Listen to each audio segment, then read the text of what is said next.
KPU Kabupaten Wonosobo mempersembahkan podcast Ngobrol Asik bareng Partai Politik.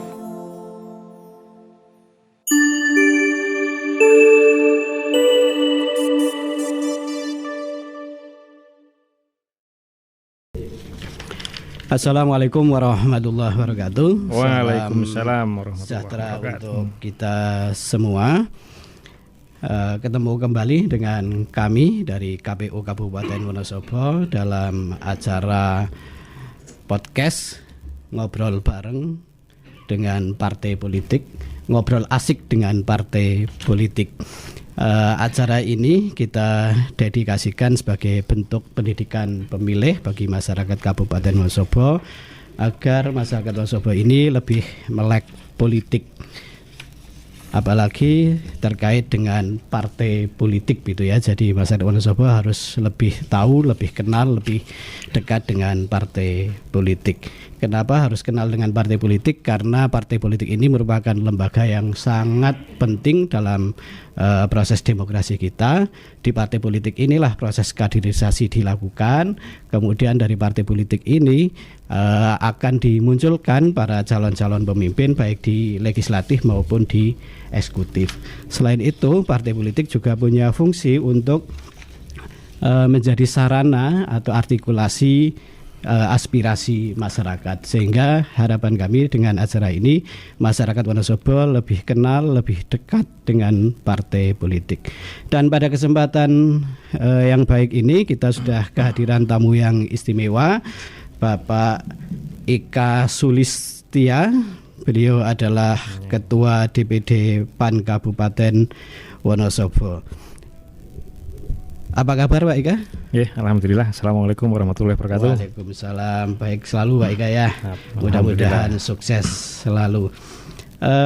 Sebelum masuk ke sesi ngobrol-ngobrol dengan Pak Ika, ada baiknya saya perkenalkan terlebih dahulu bahwa Pak Ika ini merupakan Ketua DPD PAN Kabupaten Wonosobo. Mulai tahun kapan Pak Ika jadi Ketua DPD PAN? 2021. Oh, berarti baru ya? Bulan apa kemarin? Kita musda bulan Maret 2021 ya. Oke, jadi ini kepengurusan masih grace.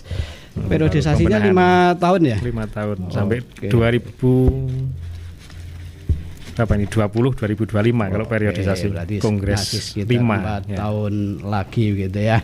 Dan Mbak Ika ini aslinya dari Krajan Kidul, RT 2 RW 2 Beran Kepil Wonosobo.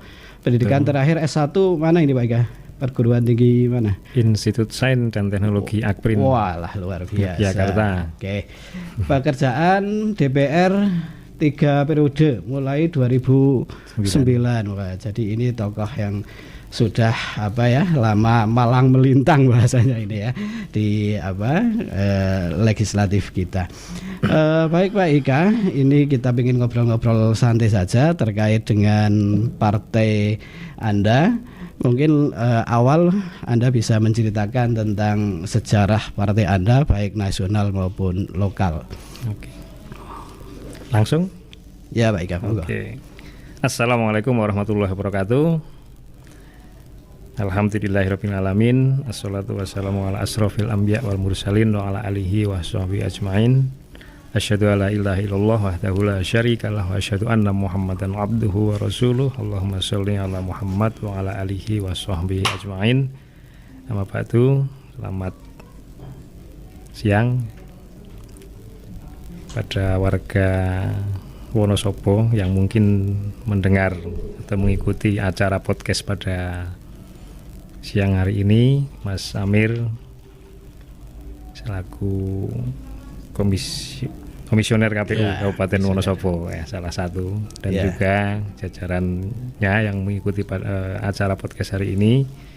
Yang saya hormati juga saudara-saudaraku Mas Barit, Mas Triyadi yang mendampingi saya pada acara podcast hari ini. Terima kasih telah menemani saya.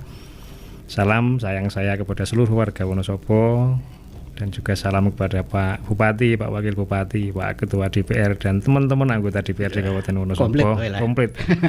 Tokoh Muhammadiyah, tokoh NU, tokoh Rifaiyah semua. Assalamualaikum warahmatullahi wabarakatuh. Waalaikumsalam warahmatullahi wabarakatuh. Tak lupa pedagang-pedagang kecil, para guru, ASN, semuanya sajalah. Petani Wonosobo, adik-adik milenial dan bapak-bapak kolonial. Milenial awalnya kolonial. Alhamdulillah hari ini saya selaku Ketua DPD PAN Kabupaten Wonosobo periode 2020-2025 atau periode Kongres ke-5 Partai Amanat Nasional.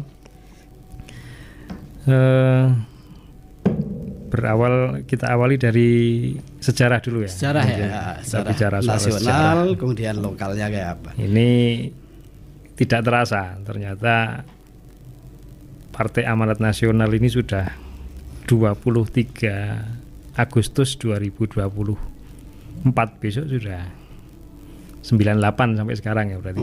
Sudah sejak era reformasi ya. Kita sudah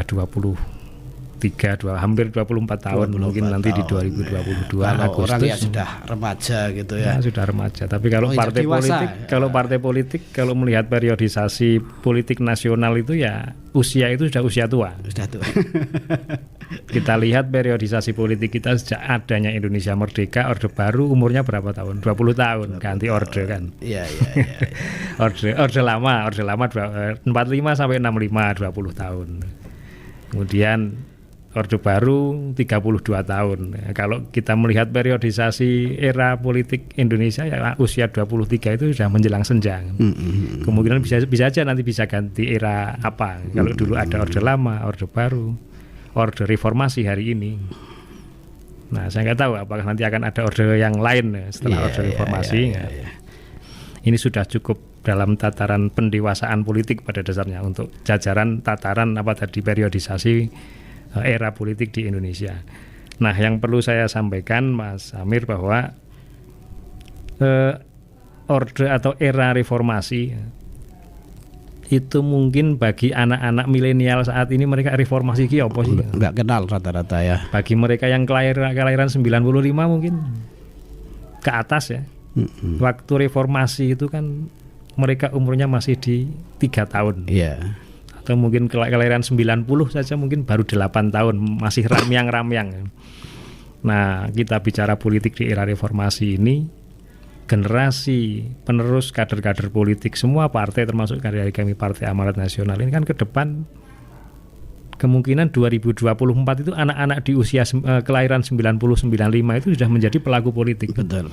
Nah, sekali lagi makanya saya menyampaikan sejarah ini penting. Bahwa kita ada zaman dulu saya mendengar Indonesia merdeka tahun 45. Itu kan sejarah. Iya. Saya bukan pelaku. Kemudian zaman Gestapo. Nah, orang-orang tua saya menyampaikan biasanya dulu biyen zaman Gestapo ke Indonesia, kondisinya ngeri. Para ulama dibantai dan sebagainya itu. Itu cerita orang tua saya.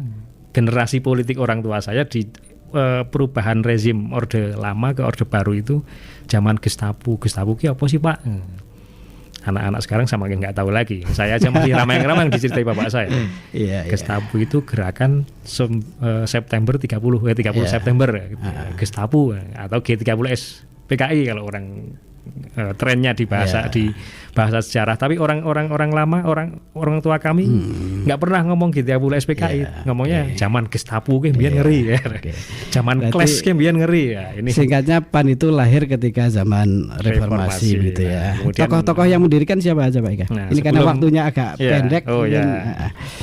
Ini di berapa menit ini ya? Saya kalau ngomong durasinya 45 menit. Nah, PAN ini lahir dari rahim reformasi ya. Tokoh-tokoh pendiri PAN ini ya hampir semuanya adalah para tokoh-tokoh lokomotif penggerak reformasi seperti Pak Amin Rais, ada Gunawan Muhammad, Rizal Ramli, Emil Salim, kemudian ada Mbak Teti Herawati, Alfred Hasibuan. Gunawan Muhammad itu Tempo ya? Iya, mantan wartawan. Wartawan Tempo senior. Kemudian ada lagi Faisal Basri, masih kemudian Mbak Ferawati Fajrin, pebulu tangkis itu. Iya. Alvin Lee, Abdillah Toha, Fikri Zubri, kemudian ada lagi AM Fatma, kemudian AM Lutfi, Dawam Raharjo, ada Pak Amin Aziz, ada Suwardi, ya, banyak ya. Banyak. Kalau yang di lokal siapa Pak Ika yang di Kabupaten Wonosobo? Kalau di Kabupaten Wonosobo kita sejarahnya ya Pak Suhardi, kemudian ada Pak Saad Soeharto, ada Pak Abud Basir almarhum. Ya. Kemudian ada Pak Mufrod Kaliwiro, ada banyak sekali. Nah, tokoh-tokoh Wonosobo yang menjadi sebagian sudah almarhum ya, atau masih Pak banyak Abud, yang masih Pak Suhardi masih sugeng. Masih ya. Nah, kemudian Pak Saad Soeharto masih, Pak Abud kemarin pas pandemi itu meninggal ya. Nah, itu dari sisi sejarah itu seperti itu mungkin kalau dari dan lokal. Nah, kemudian yang selanjutnya dari sisi sejarah itu kita sudah mengalami 4 periodisasi ya, 5 periodisasi kepengurusan mulai dari dulu zaman Ketua Pak Amin Rais, Sudarso Bachir, kemudian Hatta Rajasa, sekarang Zulkifli Hasan di Kabupaten Wonosobo kita mulai dari Pak Soehardi, kemudian Pak Abud Basir, Pak Iswo, kemudian Pak Taufik, dan ini terakhir di periode ini. Pak Ika berarti ketua yang keberapa? Kongres kelima ini. Oh, Kongres kelima ya. kelima, Oke. ya. Terus ini Pak Ika terkait dengan logo atau atribut parpol gitu ya, atribut PAN ini masyarakat itu kan sering kali lihat bendera-bendera PAN dan seterusnya begitu ya. Mungkin Pak Ika bisa menjelaskan itu maknanya apa gitu. Ya, tidak lepas dari sejarah reformasi karena memang sekali lagi kita didirikan di era reformasi, logonya berupa logo matahari ya. Bersinar putih cerah ya. Warnanya biru ya. Putih cerah. Di bingkai warna biru. Bujur sangkar gitu. Oke. Jumlah sinarnya itu 32.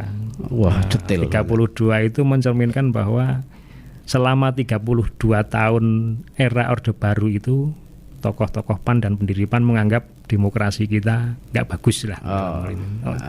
Nah, ini artinya 32 tahun kita masuk ke era baru yang namanya era reformasi setelah 32 tahun kita dalam kondisi demokrasi yang kurang bagus ya. Itu mungkin. Oke. Kemudian masyarakat juga ingin tahu ini kepengurusan partai PAN di pusat juga di nasional ya. Yang pusat tadi ketuanya Pak Sutrisno Pak Zulkifli Hasan ya, Pak Sutrisno yang dulu ya. Kalau sekjennya siapa yang pusat Pak? Sekjennya Mas Edi Suparno. Bendahara umumnya Mas siapa sini Jogja. Oke. Kalau yang lokal ini kepengurusan sekarang saya ketua kemudian sekretarisnya Mas Edi Saryono, kemudian bendahara Mbak Brinda Harisma Yustia. Jajaran wakil ketua ada berapa Pak Ika? Wakil ketua total ada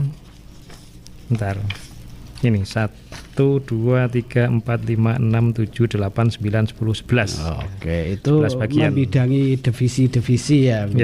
Pengembangan organisasi POK, kemudian perkaderan, pemenangan pemilu, peneliti litbang, kemudian ada advokasi, ada juga perekonomian pemberdayaan masyarakat, ada lagi pengembangan industri operasi UMKM, kemudian perempuan dan perlindungan anak. Pengembangan buruh, tani, nelayan, kemudian informasi komunikasi seperti dan pemuda dan olahraga. Komplit sekali ya. Saya bawain. Terus ini Pak Ika, masyarakat pemilih kita kan tentu saja ingin tahu tentang visi misi partai PAN gitu ya, karena kita tahu masyarakat atau pemilih yang cerdas itu kan memilih berdasarkan visi misi. Nah, ini mungkin Pak Ika bisa menjelaskan visi misi Partai PAN dan mungkin secara singkat nanti bisa juga menjelaskan tentang bagaimana cara mewujudkan visi misi itu Pak Ika. Karena ini terkait dengan anggaran dasar dan anggaran rumah tangga partai, saya tidak berani motong kalimatnya. Jadi akan saya bacakan ini terkait dengan visi dan misi Partai Amanat Nasional. Ada visi dan juga ada 6 misi Partai Amanat Nasional. Ini saya bacakan saja nanti biar tidak ada terjadi kesalahan baca dalam kalimat visi maupun misi. Visi bahwa terwujudnya Partai Amanat Nasional sebagai partai politik terdepan dalam mewujudkan masyarakat madani yang demokratis, bersatu, berdaulat, adil dan makmur dalam negara kesatuan Republik Indonesia yang diridhai Allah Subhanahu wa taala, Tuhan yang Maha Esa. Oke. Kemudian yang kedua saya bacakan misinya, ada 6 misi Partai Amanat Nasional. Misinya adalah mewujudkan kader yang militan, berintegrasi, berkualitas, dan kreatif. Yang kedua, mewujudkan PAN sebagai partai yang dekat dengan rakyat dan memperjuangkan kepentingan rakyat. Kemudian yang ketiga, mewujudkan PAN sebagai partai modern yang memanfaatkan sistem dan manajemen unggul sejalan dengan perkembangan sains dan teknologi dalam pengelolaan organisasi, pengembangan budaya, egaliter, dan prinsip meritokrasi dalam pengembangan sumber daya manusia serta pembangunan kebersamaan atau prinsip kolegial dalam bekerja. Kemudian yang keempat, mewujudkan PAN sebagai partai politik yang tangguh ya dalam menghadapi tantangan ya, perubahan zaman dan responsif dalam memberikan solusi terhadap berbagai persoalan bangsa. Yang kelima, mewujudkan tata pemerintahan yang baik, good governance, dan bersih, good governance, kemudian terdepan dalam pemberantasan korupsi, kolusi, dan nepotisme. Yang keenam, mengambil peran positif dalam kehidupan bernegara, baik melalui jalur legislatif, eksekutif, maupun profesional, di pusat maupun daerah, nasional maupun internasional. Nah, itu secara tekstual seperti itu. Nanti mungkin ada pertanyaan lanjutan terkait dengan bagaimana menjalankan visi, misi dan sebagainya. Monggo nanti di. Ya, oke. Kemudian ini Pak Ika, terkait visi misi itu kan nanti diturunkan dalam program kerja begitu ya. Mungkin Pak Ika bisa menjelaskan program kerja Partai PAN terutama di periode Pak Ika ini yang 5 tahun berjalan ini kira-kira apa saja begitu. Ya, 5 tahun ke depan kita untuk program kerja internal Partai Amanat Nasional sesuai dengan struktur yang kami sampaikan tadi, bahwa kita mulai dari ada bidang perkaderan, ada bidang organisasi, kemudian ada bidang pemenangan pemilu, ada bidang perekonomian, pemberdayaan masyarakat, perempuan, dan pelindungan anak. Ya, pada dasarnya program-program itu selaku partai politik, kita kan partai yang memperjuangkan kepentingan rakyat melalui kekuasaan ya. Ya. Nah, kita sadari kita PAN ini mungkin di Wonosobo baru saat ini 2 kursi kita. Harapan kita, target kita melalui proses perkaderan yang kuat, kita tata organisasi, kemudian rencana pemenangan pemilu, penataan calon-calon legislatif, termasuk juga nanti kita akan memberikan pendidikan politik kepada kader-kader kita. Barangkali nanti ada kader-kader atau masyarakat Wonosobo yang satu visi atau sesuai cocok dengan visi Partai Amanat Nasional ke depan, monggo kita buka untuk siapapun untuk nyalon dari nyalek dari Partai Amanat Nasional sejauh visi misinya adalah untuk berjuang melalui kekuasaan legislatif eksekutif untuk kepentingan masyarakat, bukan untuk kepentingan pribadi, bukan untuk kepentingan golongan, tapi untuk kepentingan masyarakat secara keseluruhan gitu ya. Itu nanti. Oke Pak Ika, PAN ini kan seperti yang tadi dijelaskan Pak Ika, umurnya sudah 24 tahun ya. Jadi tentu saja sumbangsihnya selama ini sudah cukup banyak gitu ya. Mungkin Pak Ika bisa menjelaskan sumbangsih Partai PAN ini apa saja, baik di pusat maupun di daerah mungkin Pak Ika. Terkait dengan sumbangsih tadi kita sudah cerita sejak awal sejarah. Jadi kita bicara sumbangsih ini kan bicara apa yang sudah kita lakukan dari dulu sampai hari ini. Iya. Tidak lepas dari sejarah, nggak bisa lepas dari sejarah. Nah, bahwa PAN yang didirikan di era reformasi itu kan didirikan atas dasar tuntutan era reformasi itu. Betul. Nah, kalau kita bicara PAN itu apa, reformasi itu apa, ya PAN itulah reformasi. Karena apa? PAN ini adalah antitesa, bisa dikatakan antitesa dari kondisi Orde Lama, Orde Baru. Nah, apa terkait dengan misalnya PAN waktu itu punya ketua MPR, punya pimpinan DPR, punya menteri dan sebagainya. Kita punya amandemen Undang-Undang Dasar di era reformasi yang sedang era demokrasi yang kita nikmati hari ini tidak lepas dari kontribusi PAN. Iya. Karena apa? Amandemen itu ketua MPR-nya Pak Amin Rais waktu itu adalah ketua PAN waktu PAN, itu ya. Gitu ya.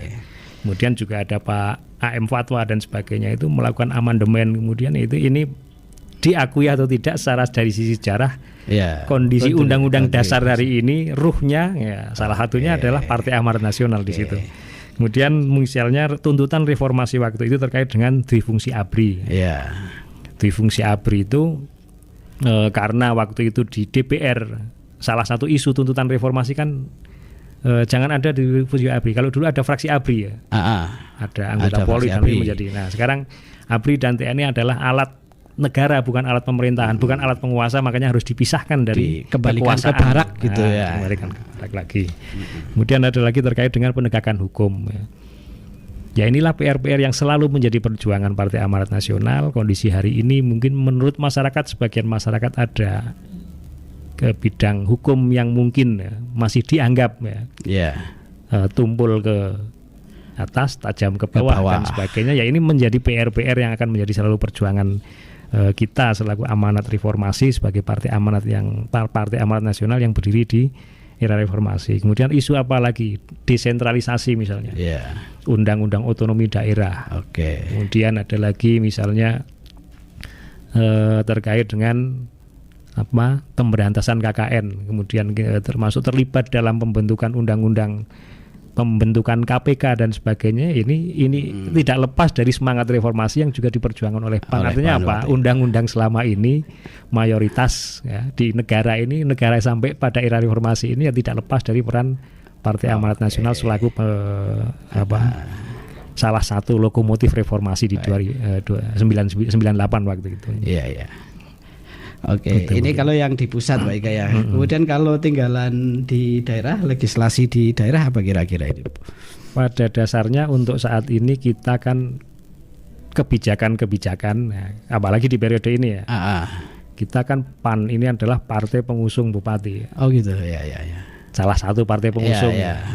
Nah, dari partai pengusung ini kita mengambil sikap apa yang menjadi kebijakan pemerintah daerah melalui RPJMD 2000 periode ini nanti sampai 2026 ya, kalau nggak salah itu ya kita mulai mewujudkan Wonosobo sehat, Wonosobo Maer, Wonosobo pinter dan sebagainya. Ya ini kita dorong selaku partai pengusung. Akan tetapi kami dari Partai Amanat Nasional tetap punya sikap reformis ya. Sikap reformis itu kita sebagai partai pendukung adalah pengusung dan pendukung adalah bagaimana mendukung pemerintah.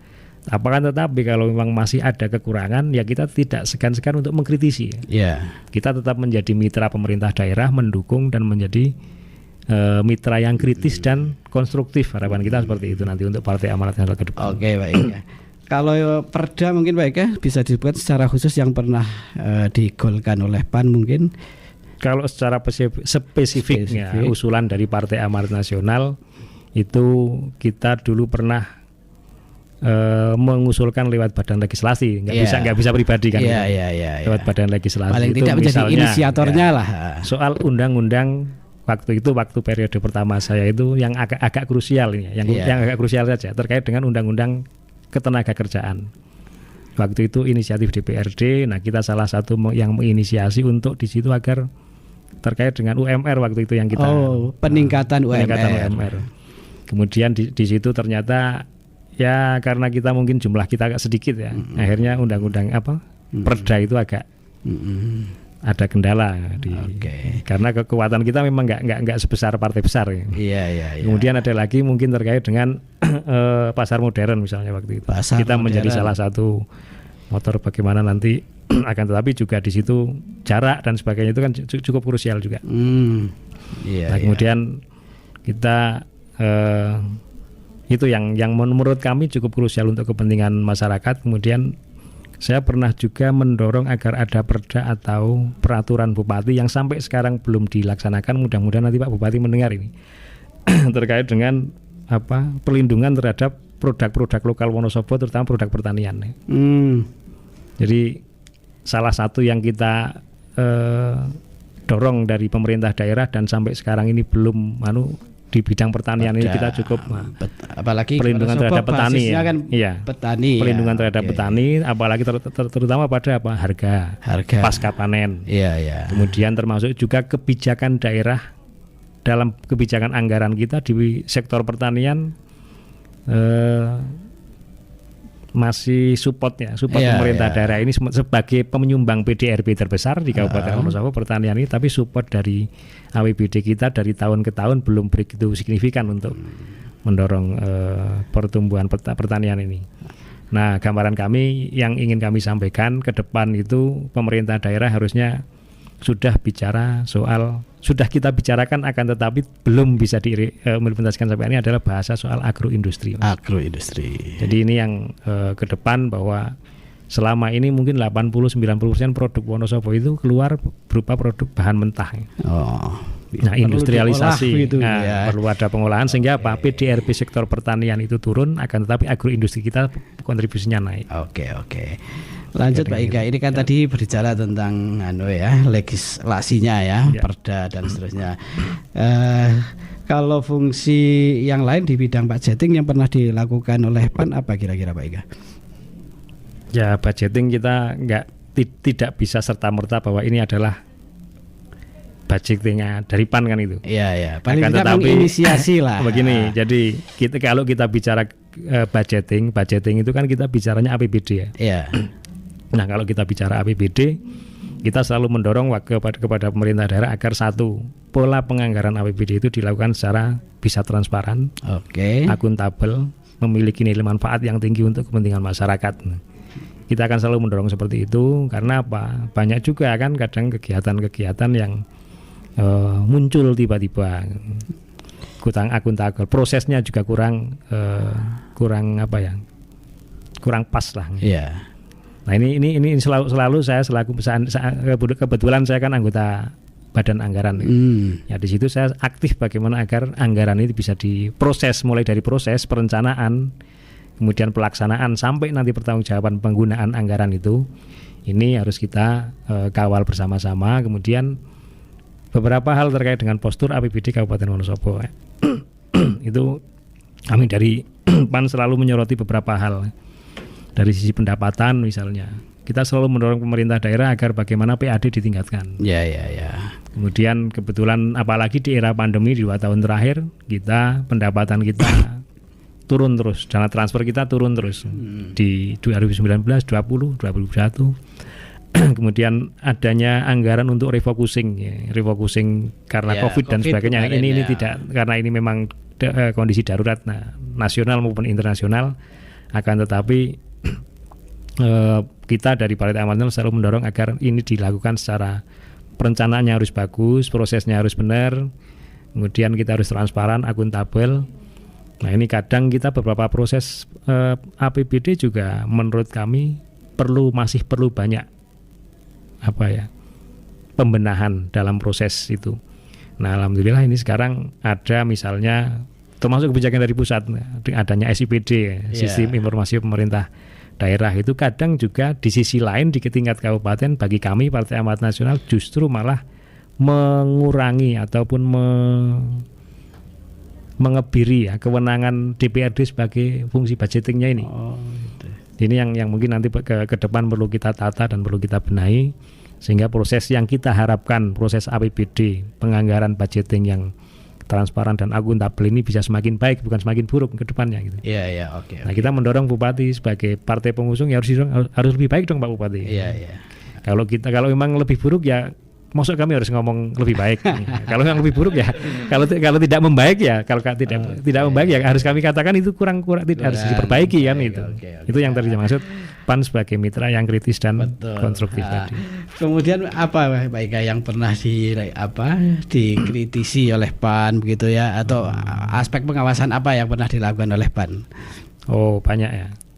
Jadi kalau bicara soal birokrasi misalnya, reformasi birokrasi kita Wonosobo masih perlu banyak pembenahan tata pemerintahan kita ya. Kemudian terkait dengan banyak kebijakan daerah, bidang pendidikan, bidang kesehatan, ada bidang ekonomi ya. Terutama 3 hal inilah yang berkontribusi besar dalam indeks pembangunan manusia Wonosobo ya. Jadi salah satu tolak ukur pembangunan kita itu kan indeks pembangunan manusia ya. Di saat IPM kita kemarin ada ya, salah satu contohnya gini. Saya pernah saat rapat ada salah satu ya elit daerah yang loh ini IPM kita turun 0,1. Wah, turun kan cuma 0,1, Pak. Enggak ngerti ya. Cuma 0,1 itu implikasinya luar biasa. 0,1 implikasinya luar biasa loh ini. Artinya kalau bicara IPM turun berapa 0,00 sekian itu artinya itu kita nggak ada kinerja artinya gitu. Nggak ada hasil kerja. Ini soal tolok ukur utamanya kok ngomong cuma 0, sekian. Nah ini salah satu bahwa birokrasi kita harus paham ini bahwa salah satu bahwa pembangunan itu keberhasilannya tolak ukurnya adalah indeks kembangan manusia. Nah kemudian terkait dengan kesejahteraan masyarakat Wonosobo, kita dari PAN selalu mendorong, ayo Pak Bupati, daya saing daerah harus dinaikkan dong. Maksudnya daya saing itu apa? Kita harus bergerak lebih cepat dari daerah lain. Kenapa? Kalau enggak, kita enggak akan beranjak dari kabupaten termiskin di dunia, kata Hamdan ATT. Oh, dunia. Kalau di Jawa Tengah ya termiskin di Jawa Tengah, tapi kalau kata Hamdan termiskin di dunia. Nah, ini kalau nggak kita melakukan penetrasi bagaimana terutama pendidikan, kesehatan dan ekonomi ini kita angkat, ya Wonosobo nggak akan. Kalau nggak ada penetrasi, karena apa? Kabupaten lain pun juga bergerak ya. Saat kita tidak mampu bergerak lebih cepat, ya kita akan selalu paling di bawah. Ya, ini yang perlu kita dorong dari Partai Amanat Nasional, mendorong pemerintah daerah agar apa? Capaian kinerja harus terukur, indikatornya harus jelas, sehingga apa? Penetrasi pembangunan yang kita kejar ke depan itu nggak selalu kita di bawah terus. Oke. Kemudian ini Pak ya, mungkin masyarakat Wonosobo juga ingin tahu nih strategi apa yang akan dilakukan oleh PAN dalam rangka memperjuangkan aspirasi masyarakat Wonosobo, Pak Ika.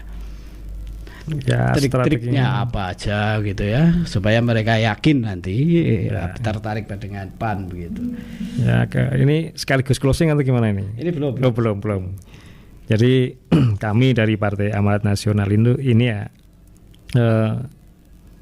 kembali kepada ruh Partai Amanat Nasional itu didirikan sebagai partai yang menjunjung tinggi demokrasi, terbukti dengan tadi adanya amandemen undang-undang, pembatasan periode presiden, bupati dan sebagainya. Ini kan ruh reformasi. Artinya apa?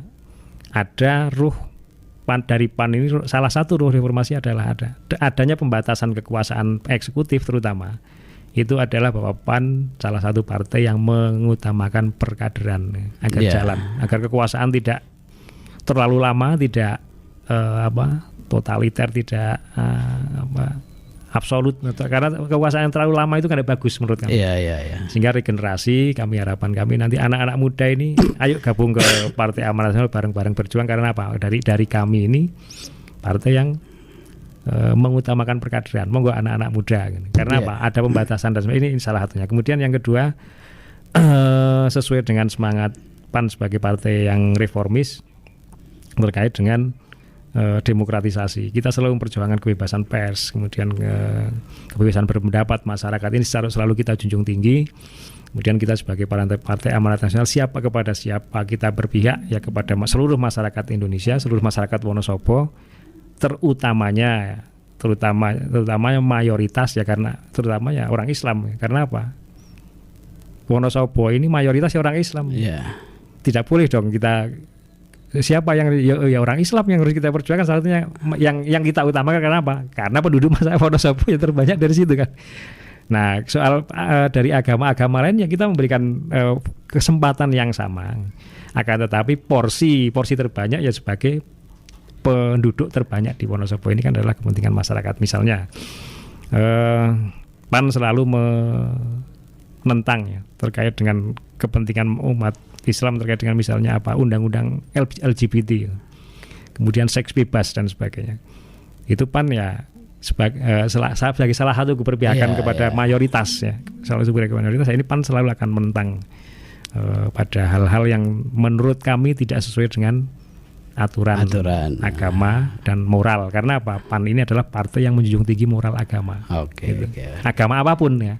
Semua agama, orang Kristen ya dengan moral Kristennya ya harus berdasarkan moral Kristen mereka, nggak boleh bertentangan dengan moral agama mereka. Orang Islam juga nggak boleh bertentangan dengan moral agama Islam, maksudnya seperti itu. Betul. Oke Pak Ika, matur nuwun nih Pak Ika. Tidak terasa ini hampir 45 menit. Mungkin terakhir Pak Ika bisa memberikan closing statement begitu ya dari Pak Ika sebagai Ketua Partai PAN Kabupaten Wonosobo.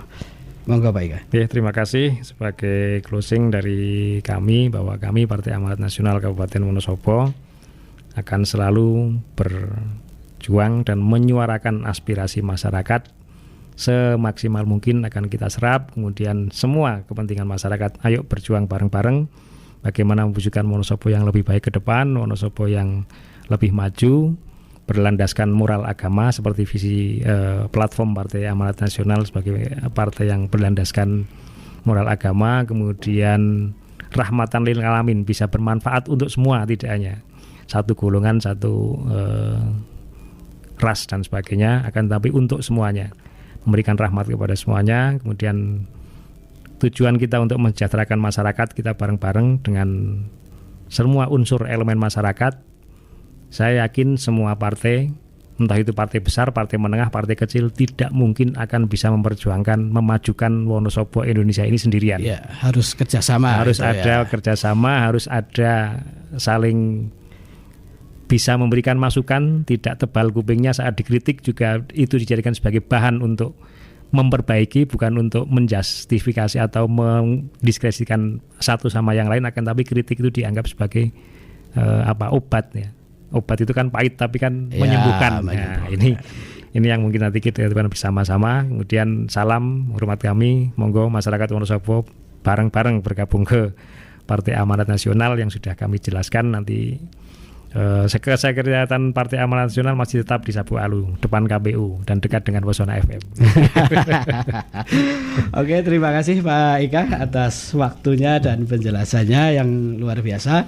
Mudah-mudahan ini bisa diterima oleh masyarakat dengan baik. Amin. Para pendengar dan pemirsa semua yang kami hormati, terakhir dari kami, acara ini insya Allah nanti akan dilanjutkan dengan partai-partai yang lain. Jadi ini PAN nanti akan lanjut dengan partai-partai yang lain. Baik, apabila ada kesalahan dari awal sampai akhir, kami mohon maaf. Kita akhiri pertemuan ini dengan bacaan hamdalah. Alhamdulillahirabbil alamin. Wassalamualaikum warahmatullahi wabarakatuh. Waalaikumsalam warahmatullahi wabarakatuh.